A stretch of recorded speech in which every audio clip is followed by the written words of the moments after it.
We're up the hill today. Got a little bit of planting to do. Lots of squash, some tomatoes. I think there might be some melons in there too.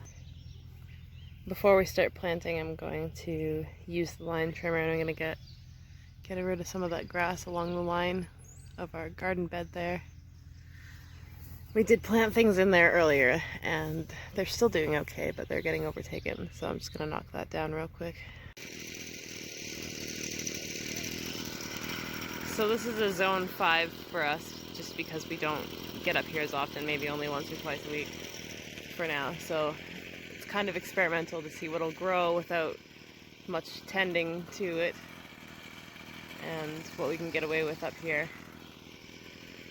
So we're just giving the beds a quick clean, and this is really the first time we've done it since we've planted, and given that, it's not really so bad. So when we're talking about zone 5, specifically referring to the zones when you're designing your garden using permaculture principles. Ground 0 being your house. Zone 1 is the area right outside of your house, usually your kitchen garden, and herbs and spices and things are there. Zone 2 is usually where your livestock animals would be. So zone 5 is typically what is left to be wild. More of the forested area, the back area of the property. And to us, this is our zone 5 because we have to drive to get to it. It is just up the hill from where we live. We could theoretically walk here if we had to, but that's why it's classified as zone 5 for us, just because of its distance from our house. So we're sort of experimenting with what you can do in a zone 5 area, because at some point in time this could possibly be a zone 1. It is our sort of emergency backup plan. If the property that we're living at does sell, we could at least theoretically camp here if we needed to. Full on distracted by this guy. Look at that thing.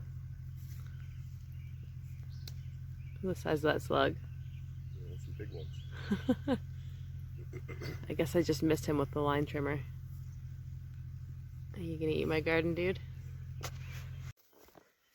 So the idea is usually zone 5 is planted with things that don't need very much, if any, maintenance after they've been planted and established. So we're experimenting to see what we can do up here that doesn't really require so much maintenance, to see if we can push the boundaries of zone 5 gardening. So we kind of let whatever was growing here just do its thing, and it kept the soil wet, so we didn't really have to do much watering up here. But it got to the point where it got quite tall, so we did have to knock it down. We lost a few plants, but overall we still have more than what we would have if the soil was bare and all of the plants died from underwatering or from all of the moisture in the soil evaporating. I definitely wasn't expecting to find ripe berries on these plants. I didn't think they would make berries this year, but they did. Sweet. Yeah, check it out. Look at that. Yeah. A couple anyways. Good? Yep. Oh, I want to try one. Yeah, go ahead. Those ones aren't ready yet.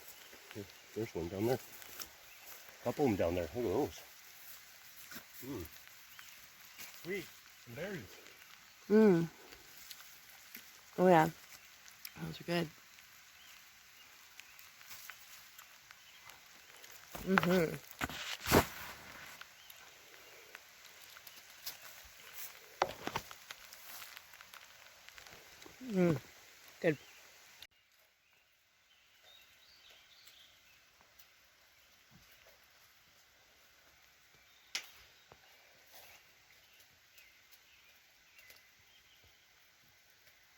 Lots of rain. Yeah.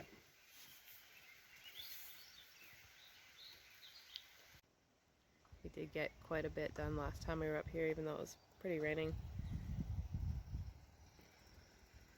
So you can actually see where the potatoes are.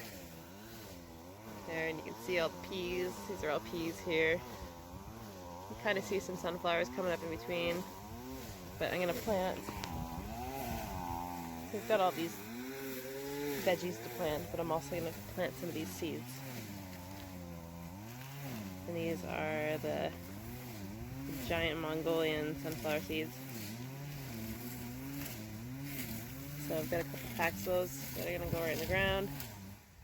And then we've got some random melons and squashes, some tomatoes.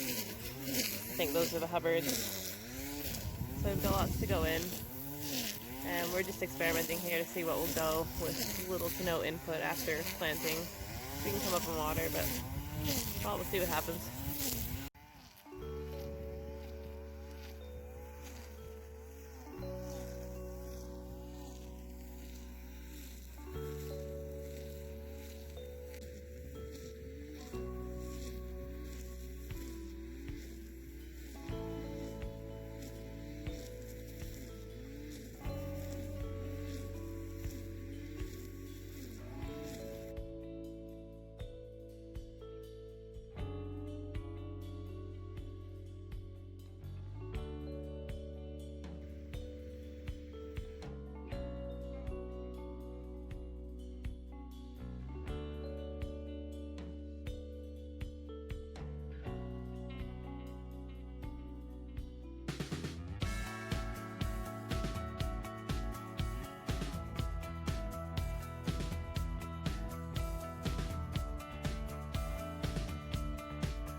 Alright, got it all watered in.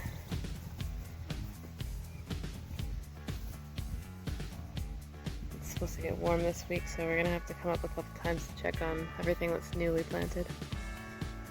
but once it establishes, we shouldn't have to come up here as often to water.